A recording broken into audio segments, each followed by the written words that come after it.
Welcome, welcome, one and all, out there in the universe, aboard the Queen Mary. I am sitting in the Mauritania room on M deck, where I have been all weekend celebrating, commemorating the 113th anniversary of the sinking of the RMS Titanic. We had a Titanic weekend here.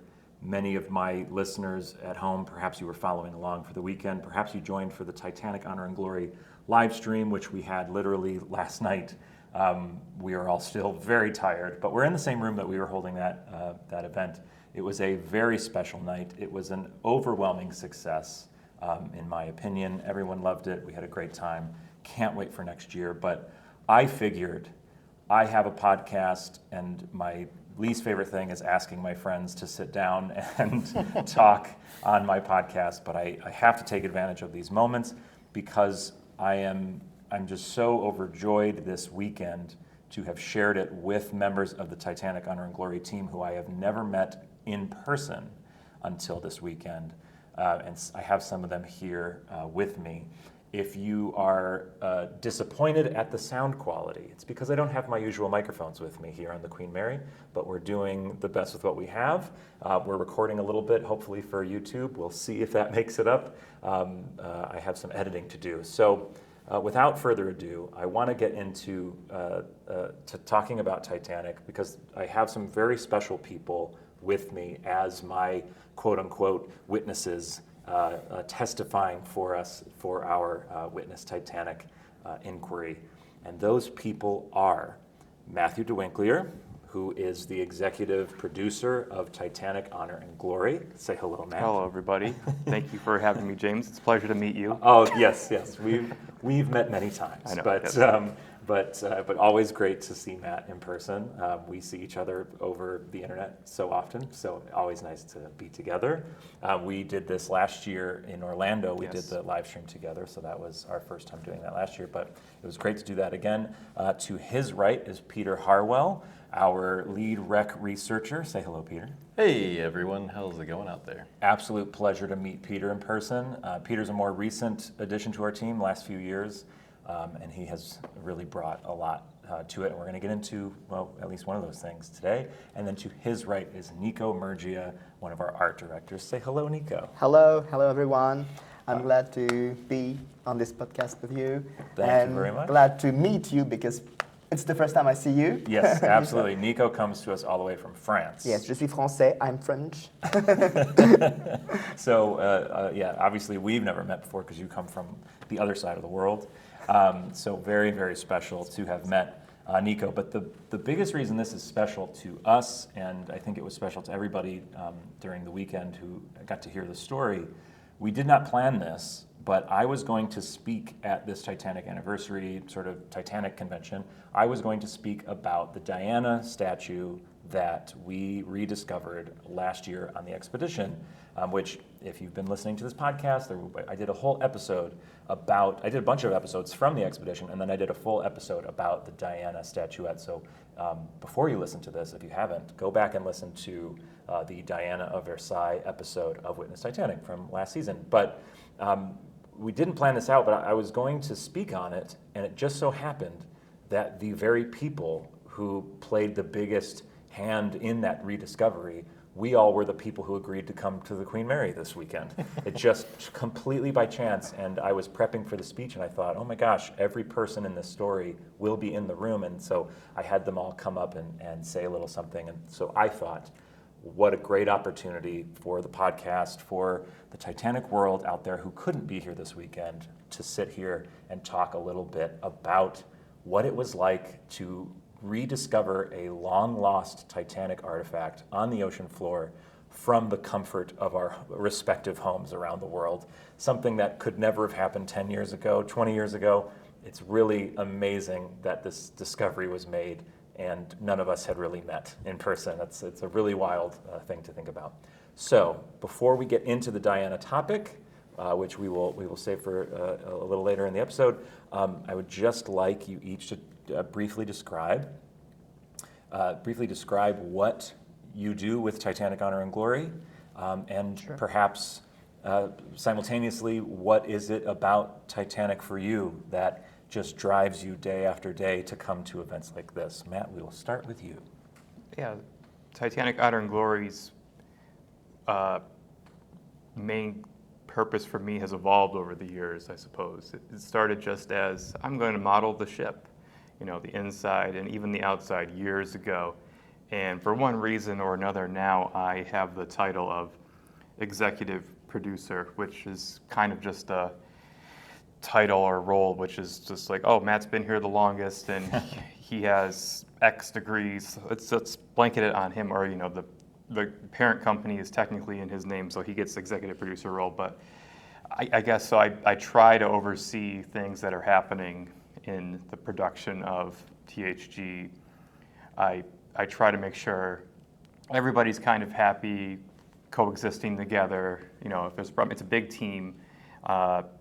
So, you know, there's interdepartmental conflicts. You know, even amongst our researchers, we joked about it last night, how there'll be arguments over colors. It's true, but there can be heated arguments, and sometimes I have to step in and say, like, calm down. Let's just work this out. It's not that big of a deal. It is still just a ship at the end of the day. You know, things like that. But I still love researching Titanic. But also in that THG's original purpose, and still sort of our main purpose, is recreating Titanic, Yes. rebuilding her virtually. That's where I love to research. Yeah. What do you contribute to everything that we do? Absolutely whether nothing. I very much disagree. You know, but in any given room, like a lot of my listeners have seen our work, the THG's work, whether they've explored the demo on their computers or just seen YouTube videos. What work do you put into the visuals, you know, modeling, researching, anything like that? I mean, I suppose the demo 401 is, it's weird to say it like this, but a majority of the inside was my work, my models, I think. Back in the day, before we released demo 401, which is 50% of the ship, you know, et cetera, I was just modeling the interiors, grand staircase, cabins, you know, dining saloons, just as best as I could and as efficiently as I could. And when we decided to release demo 401, which was everything we had, it was all the stuff that I had made and Kyle could optimize best. Then he handed it over to Derek, and it had like textures from Nico and Chris and Gio, I think.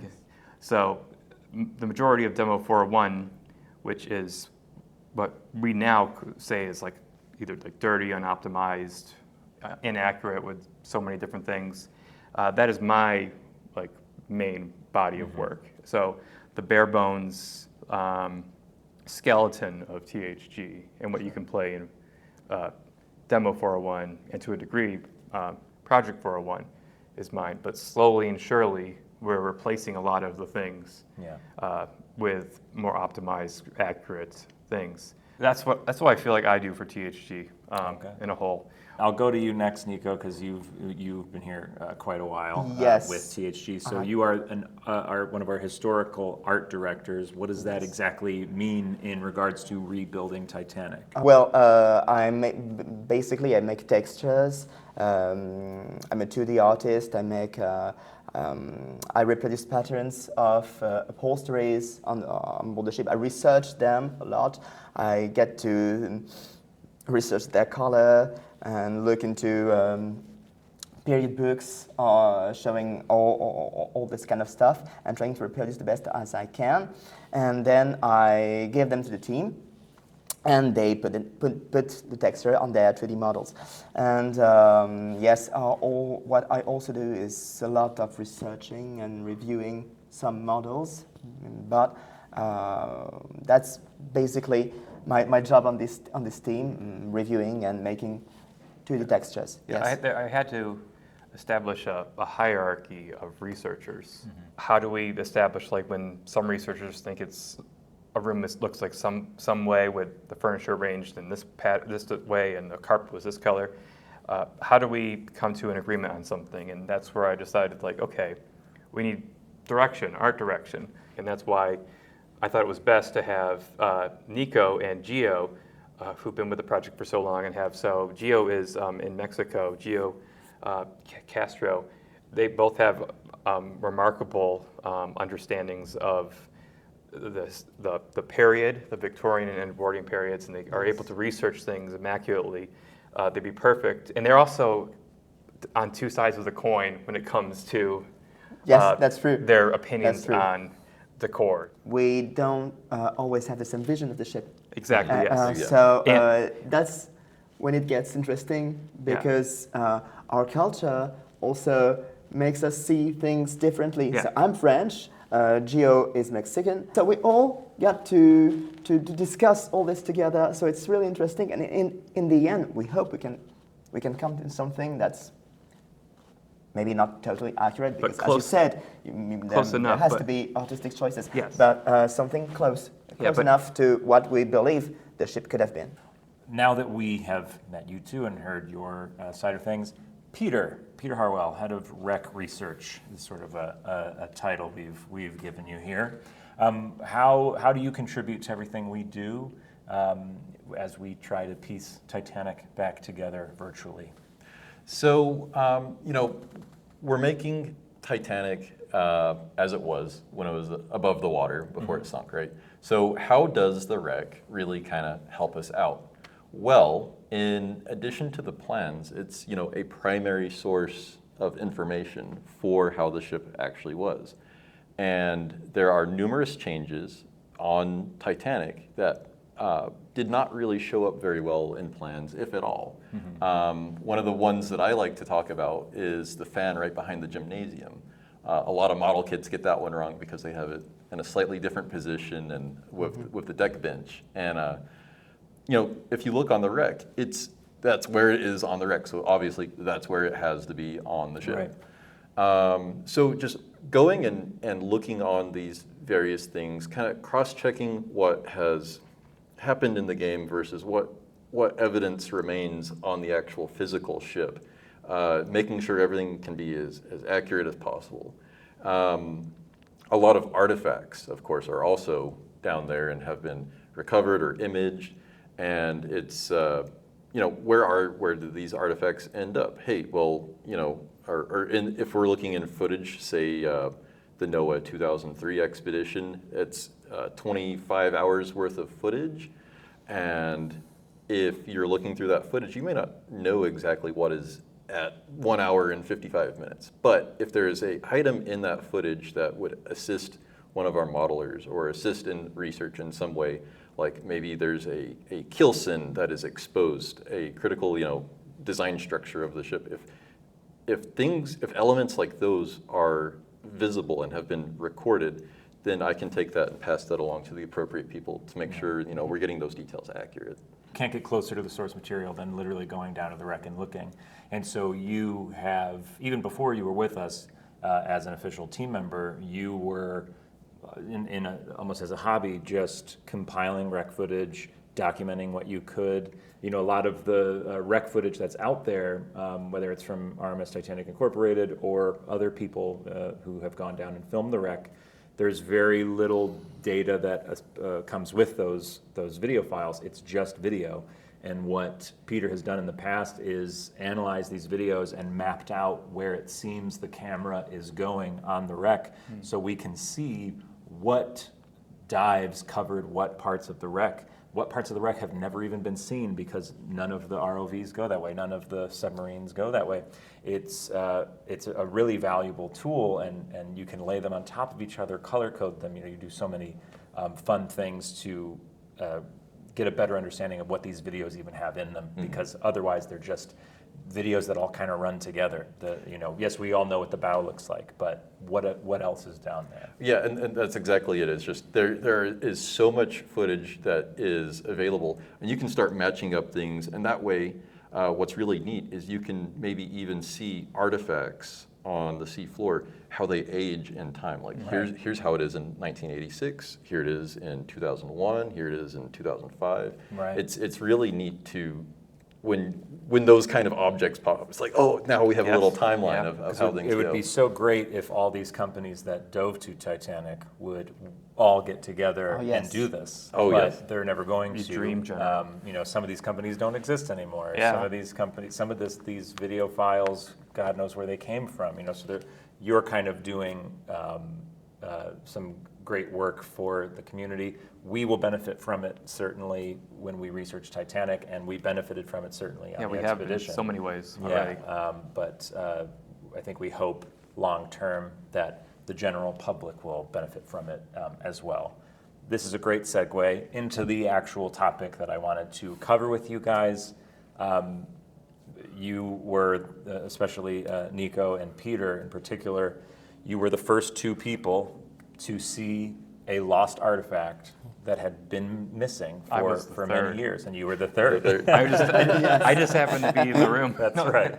So these three, you guys really were the first to see it, and then the four of us, along with Kyle, along with all the researchers on our research team, really made that whole Diana thing happen. So just as a refresher for everybody at home, I went on the 2024 expedition, and I took all of these guys with me in my pocket on my phone.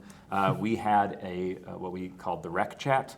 It was about 10 people that RMS Titanic Incorporated approved to see anything that I wanted them to see. I could take photos of things, send it to them, and they could answer questions. And as I've mentioned so many times in the past, the amount of times that I would send them a question about something that we saw that none of us recognized, and within seconds I would get a response. And it became a joke on board the expedition that the THG guys will know in about 10 seconds. And then it literally would be 10 seconds, and we'd all have a big laugh about it, that you guys were that quick. And we'd all answer with the same thing. Yeah, and not only that, there would be like 2 or 3 of us all posting at the same time, like, oh, it's this. Because everybody was kind of waiting by their computers that whole month. It kind of felt like a race, but amongst us, like, who's going to get to it first? Damn it, I'm out. I can't get to my computer. I can't do this. Yeah, and that's how it felt, and it was very fun. And I've in the last few weeks, prepping for my lecture the other day here, I was going back and reading those messages to jog my memory, and it was just, I was having a great laugh seeing those messages come in so quickly with such detail, more detail than I expected. So they were a great help on the expedition, and everybody on board was so thankful for them by the end.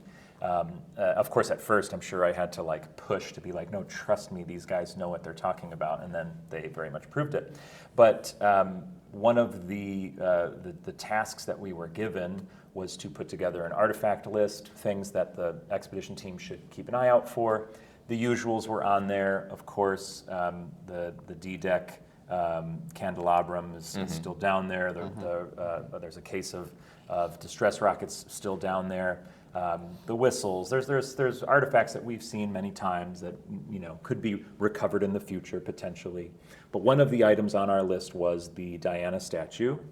So the Diana statue was in the first class lounge, bolted to the fireplace, about 2 feet tall. Really brought a palatial vibe to a room that was meant to embody the Palace of Versailles, and she was the Diana of Versailles. So how perfect is that? And the Diana statue was ripped from her mantle and landed in the vast emptiness of the Atlantic Ocean all by herself. And she shouldn't have been found ever, really. But in 1986, Dr. Ballard, who found the wreck the year before, happened to stumble upon her, took a photo of her, and then didn't tell anybody where he saw it. And that is why she was lost. And that is part of the intrigue of this artifact and why she appeared on our list in the first place. She's beautiful, she's a piece of art, she's in good condition. There's a lot of reasons to recover her or to photograph her. But I think the most unique thing about the Diana statue is that she is both photographed and lost at the same time, which is super strange and shouldn't happen. If you have a photo of something, you know where it is. If it's lost, you shouldn't have a photo of it. But because Dr. Ballard kept the position of her of the statue secret, we know she's down there, so we can go search for her, but we don't know where to look. And so we put Diana on our list. We didn't think much of it. We're never going to find her, really. She's God knows where she is. But yeah, 2-foot statuette, and the debris field, which is square miles in size. Yeah, it's a needle in a haystack. This is truly a needle in a haystack. Beat me to it. It's the literal example. Yeah, and in pitch black darkness. That is a needle in a haystack, and you can't see you wouldn't be able. There's no light. It's 2.5 miles underwater. It's hard to find the Titanic, but hard Yes. to find. Hard enough to find the Titanic. Yeah, it took decades to find Titanic, so it would probably take decades to find this. Yes. The only reason Dr. Ballard found it is because he literally happened upon it. So when I left for the expedition, or in the days leading up to me leaving for the expedition, we were actually more focused on a separate object altogether that we thought would be fun to really go after. You know, if we could find it, it'd be great, little feather in our cap. But everything changed, and the entire focus of our expedition completely changed. Truly, I believe 2 days before I left for Providence. We were to leave Providence on July 12th, and on July 5th, I woke up to a flurry of messages. Many notifications. Many notifications. Many inappropriate words of excitement. It was just me. And I still have some of them, and I hope to put some screenshots. I want to find them right now for my own enjoyment. Yes, and I'll put them in this video on YouTube, and you can find some screenshots of these on the podcast Instagram at Witness Titanic Pod. If you'd like to see them, I will blur out the inappropriate words, but And I won't say them. You'll basically see the excitement that we all had when this happened, and because I have the very individuals with me, I'm happy. I would like to ask them the process of it, and it really starts with Peter, who was doing as requested. He is going through wreck footage, just looking for more artifacts. You know, we have a member of our team going on an expedition. This might not ever happen again. Let's get every single thing we can, so when I board, I can go to the expedition team and say, here's 300 things we'd love to look for, and maybe just one they'll let us actually go find. So Peter's looking through things, and so I'll hand it over to you. Yeah, so we were looking through this footage. Everyone else, you know, casually like, oh, scrubbing through it. Oh, hey, look, here's this. But I wanted to know what it was we were looking at and where it was. So I set out on this little project to kind of try and map out the movements of ROVs or the submersibles in this footage that we were looking at. So I had started on that project a considerable amount of time before the expedition. And while I was doing that, I was also taking little screenshots of things that I thought were interesting. And I'd write a little note, and you know, I'm by no means a giga expert on the Titanic. I don't know what every single object is. So of course I take a screenshot. Hey, look, there's a thing here. It looks fancy. Does anyone know what this is? And then it goes into the chat, and then someone will reply, oh, hey, that's a heater from the first class reception room, right, or you know, something like this. Well, anyways, we're going through, I'm going through, and something catches my eye, and I'm like, hey, wow, that looks a little strange. Screenshot, post in chat. Hey, this looks ornate. I wonder what this is. And then, you know, I got to move on. There's hours and hours and hours of stuff to look at. So done, moving on to the next thing. And I post a dozen more that Matt here is looking at. Oh, you a found dozen more little screenshots. Yeah, you found something much more interesting to me later on. But what happens, like maybe a day or so later, I forget exactly. 1 day. 1 day later, suddenly I get a notification from Matt going absolutely crazy. But there's a little interlude here that happens with... Yes, that's me.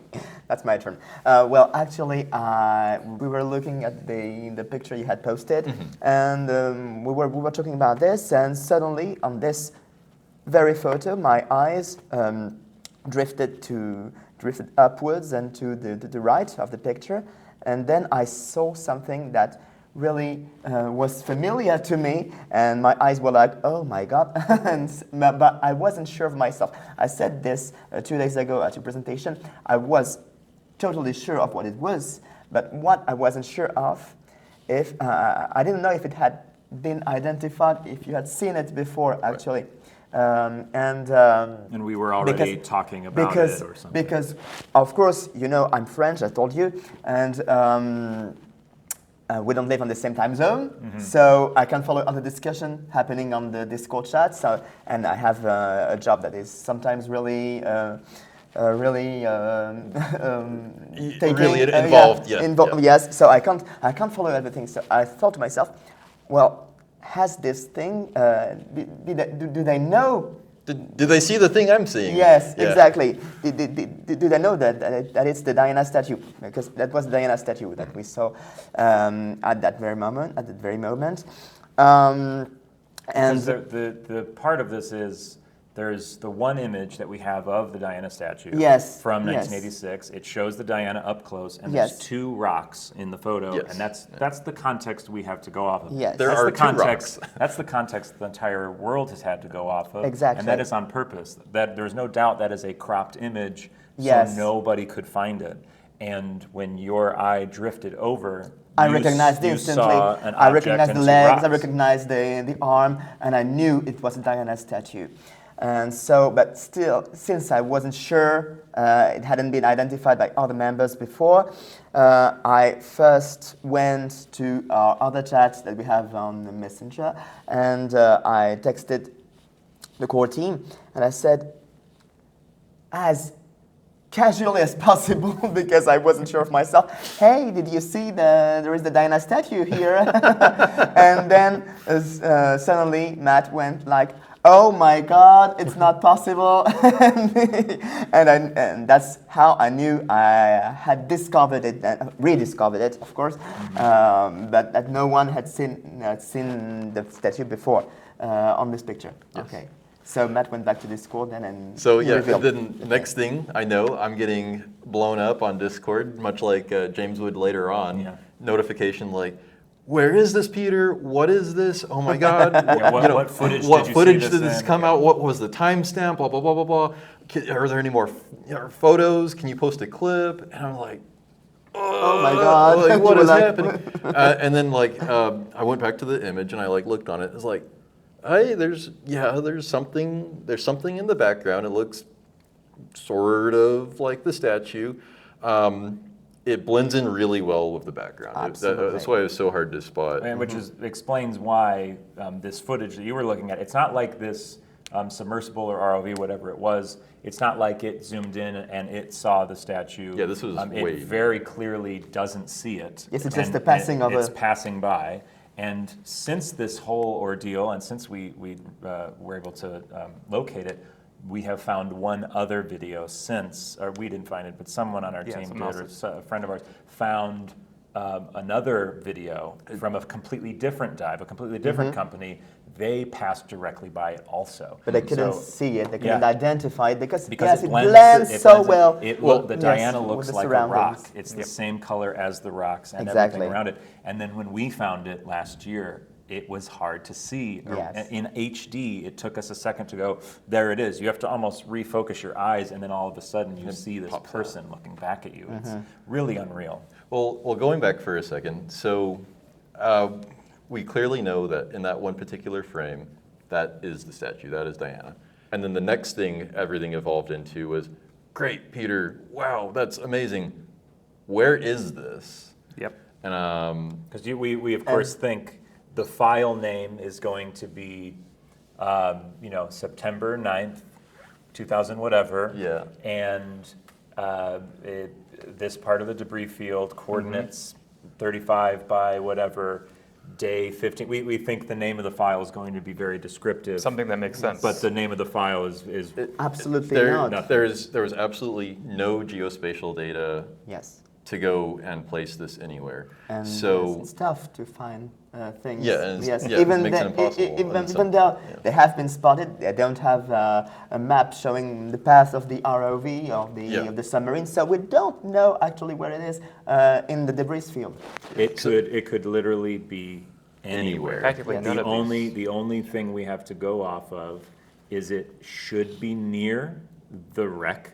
it's in the vicinity of because something. why would these submersibles or ROVs be in this area? Yes. Well, to wrap this back to the project I had started before with my little mapping project. So we knew the section of footage it was from.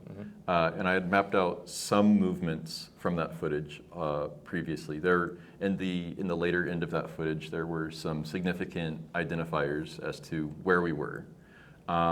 So the problem was, at the start of this footage, there is nothing. There are no visual cues. It's in the middle of nowhere. So what I had to do is put on my thinking cap. I got that on right now. And we had to work out what the speed of the craft was that was recording this footage. So I knew that there was one identifiable object and that there was another identifiable object nearby. And depending on the amount of, I roughly knew in feet how far apart these objects were. So I was able to record the amount of time it took to travel, and then I extrapolated from that how the approximate speed that the craft was going. And using that, I was able to kind of make a circle radius out from where that significant object was. It's like, okay, so I know like this amount of time has passed, it cannot have traveled beyond this amount of space, and I know it's coming in from this particular direction. So now we've created a circle, and now we have a cone. Yes. So it has to be within this cone somewhere. And then we can even start trimming that further back because we know it doesn't happen an amount of time before that significant object. So now we're kind of getting into a more of a square box shape. And this is significant for James. Yeah, so you handed to me the day I arrived and met the team and everything, you handed to me a green box that was in my brain for a whole month, all of our brains. This green box was your search area, and there was a larger box outside of that that could help if it's not in the green box, but you felt very confident that the statue should be right here. And if I can give this green box to the expedition team and convince them this is worthwhile, which is not an easy task. The expedition team, they don't know about the Diana statue. They don't know the significance that this would mean to the Titanic community and to the public, as was proven when we announced it, and it did make the rounds on all the news channels. I mean, and that's what I tried to explain. I said, if we can find this will be a big deal. This won't just be another piece of wreckage. This is a beautiful item. And so that's the next chapter, which I covered in my previous episode on Diana, the struggle of getting the wheels moving on going on these excursions. And to the team's credit, the expedition team's credit, they gave us 4 completely independent excursions, varying from 15 minutes to 30 minutes long. And on the last 2, we got both ROVs. So they were giving us everything because in their own words, the head of the expedition told me, we're going to get this thing. Like he was into this idea. And the 3D team, when I told them about the Diana statue and how we have a box, they were like, oh my gosh, we've been looking at sand for 3 weeks. Please, let's go do something fun. Let's go do something interesting. And that led into the next chapter. So the last thing I'll ask you guys about regarding the Diana statue, and then I have a fun final question that I like to ask all my witnesses on our little inquiry. Last season when I talked about Diana, I covered the excursions, I covered my end of the process of how we tracked this Diana statue down and how we managed to get her first HD photo ever. But from your perspective, being at home, checking Discord every day, seeing the messages, and I apologize because I would send you a message saying, we've been given a chance, they're giving me an ROV for 15 minutes, stand by. And then I would tell you, like for example, the green box was empty. That box you gave me, there was nothing in it. What a letdown. But then the next day, or not even the next day, that night, I got another chance. And then that was a total failure. And then the third excursion was the biggest failure of all because we wasted the whole time retracing our steps from the second excursion accidentally. So just the roller coaster of emotions, and all you guys can do is sit at home and wait. And I can't imagine what that's like. So if you'd like to touch on that at all. Well, when you guys had gone out and searched for those areas. It was disappointing, yes. That I was super confident. Hey, it has to be in this particular spot. There were some things that we didn't take into account, though. So no, it did not end up in that box, but we'd find that out later. But what would happen is, well, okay, it's disappointing. You didn't find it. It's not where we expected it to be. But that means, well, where is it then? It has to be in the same general area. So I went back to work on my little map. Like, okay, if it's not here, then where else could it be? And then there were some images that you were able to provide, and that allowed us some additional insight into the topography of the area, and we were able to more refine where we thought it was. Yeah, and I remember we would get into back and forths about, at one point I remember saying the green box is probably twice the distance than it should be based on what I'm seeing in the video, but then someone else would say, no, it's probably half the distance than it actually is. Everybody saw the video a little differently because part of the issue with the video is there's so little in it. You're just seeing lots of sand. It's like a camera going a half knot over the desert. How can you judge speed with this video or direction? But there comes the day where I tell you all that we're going to be given a final try. And the reason we know it's a final try is because it's the final day of the expedition. We know we have to leave by noon or around there because a hurricane is literally coming our way. And the expedition is paid for to that moment, and we need to go home. Like there is no extension possible.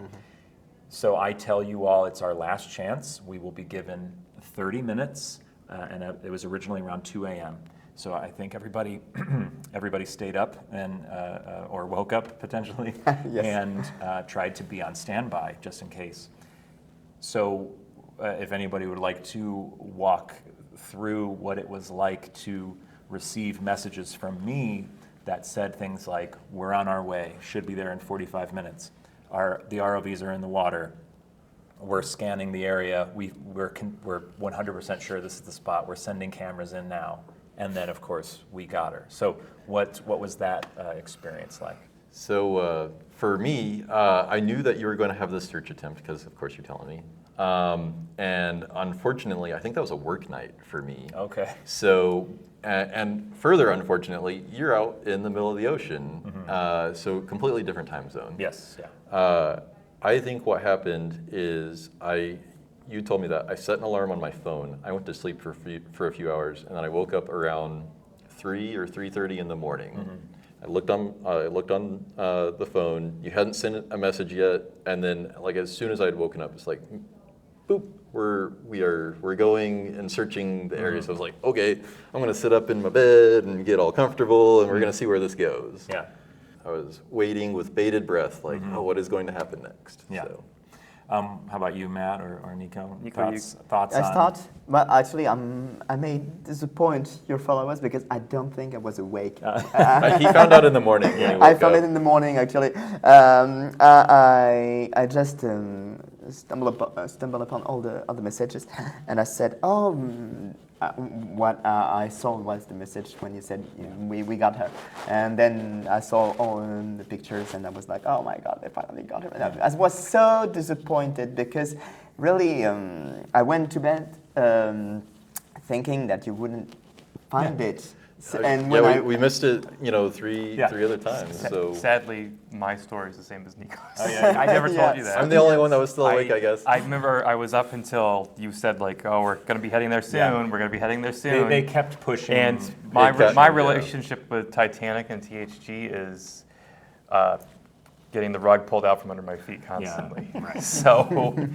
this is I expected more of the same. But Yeah. when I woke up at around 8 a.m., I was like, oh, this is pleasant. Yeah. This This is is different. nice. This is a change. I think you woke up after me, maybe. I don't know. Okay, yeah, I slept in. I think we started discussing about things, and you came after, and Yeah, you were like, "What?" and we were like thinking, wondering when you will show up and, Oh, yeah, and wake up, because we had so many things to tell you. There was Yes. Well, then I had the opposite experience because it You were- happened, and then when it happened, we found it at like I believe it was 6:05, and I had been up all night, of course, and I messaged you guys about it forever. I told everyone on the ship about it, everyone who was awake, and I passed out in my room, fell asleep with the biggest smile on my face, and then slept forever because Oh my God, we did yes. not sleep on this expedition like that. That just never happened because the cameras are always rolling down there, and there's always something that might be To see. cool Well, to yeah, see. if you're asleep, you're not seeing the footage. Yeah, You know. and so and it just always seemed like we reached the bow at like 3 in the morning. So of course we all had to stay up. We saw the propellers at 5 in the morning. So we Yes. all, there were certain moments that we knew we'd have to stay up tonight. It's going to be a long night because tonight we're going to do this, or tonight we're going to see this. And of course the Diana statue was going to be 2 in the morning, which isn't bad for what we were used to. And it just kept getting pushed and pushed and pushed because of this and that. And then finally at 5:30, we were at the spot and looking. And so, yes, I slept for quite a while, Yes. and then immediately got to work on the sort of the press release for like how we wanted to tell this story to the world. So we find the Diana statue. On that final day, we're all overjoyed. You guys, I hope we're all overjoyed and very proud of the accomplishment. The most absurd stat of all of this was that the Diana was about 20 meters away from the green box that Peter had given us originally. So we were, on the first excursion, we were 20 meters away. On the second excursion, we were maybe 10 meters away. The third excursion, we literally turned around 5 meters from the Diana statue, and on the fourth excursion, we finally got to her. So it was absolutely outrageous. And again, I really hope you guys are all very proud of yourselves for contributing to that. It was amazing, a very cool thing to do.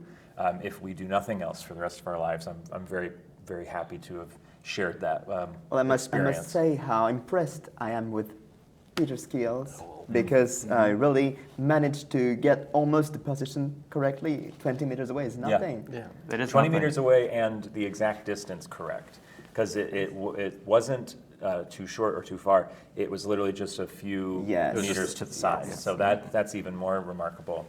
So my last question, and then we will wrap up this this wonderful episode from the Queen Mary, which is just I keep forgetting that we're sitting on the famous Cunarder. We're in the Mauritania room, as they call it. Like the history couldn't be more surrounding us at the moment. As we wrap up, and this is our final thing on the Queen Mary as well. Yeah. We've been here all weekend doing events. We did a lecture about Diana. We did our live stream last night, and here this is our final thing. We're leaving the Queen Mary today, or at least I am, and we're done for Titanic Week. So as my final bit of Titanic 113, I like to ask my witnesses on the podcast, is there any other interest that you have that is not Titanic? If you're taking a Titanic break and you want to do you have another passion that has nothing to do with any of these ships? Matt, you seem... I need a moment. Yes. Peter, do you? I go and I actually do nature photography. Very cool. So I run around, go take photos of various landscapes, try to get things to line up just the right way of the lighting and the nature. For some reason, birds love to pose for me, so I have a lot of bird photos in my collection. How fitting this all is. How Now, fitting, yes. Learning things about you. Yeah. The geese make sense. Nico? how Well, about my passions, I have many passions, but my main passions now, I would say, of course, French literature and grammar, because that's what I teach well. And but I also had for a long time, it's a bit, now it's been a long time I haven't been through this, but I had a passion for ancient Egypt. And maybe what I love to do also sometimes, not all the time because it takes a lot of time, flight simulation. Oh, great. Yes. Yeah, I dabble as well. Matt, anything? I have no... I would not be surprised if you honestly don't have an answer. If I outside don't of have an Titanic. answer besides Titanic, I don't want to be like a cliched, like I don't have any other interests, but Or like, you like again, it wouldn't surprise me True because passion of in everybody life. on the team, like you and Kyle Yeah. particularly. There, Kyle it has really Legos. is- I can mention other people's passions, but my Yeah. own.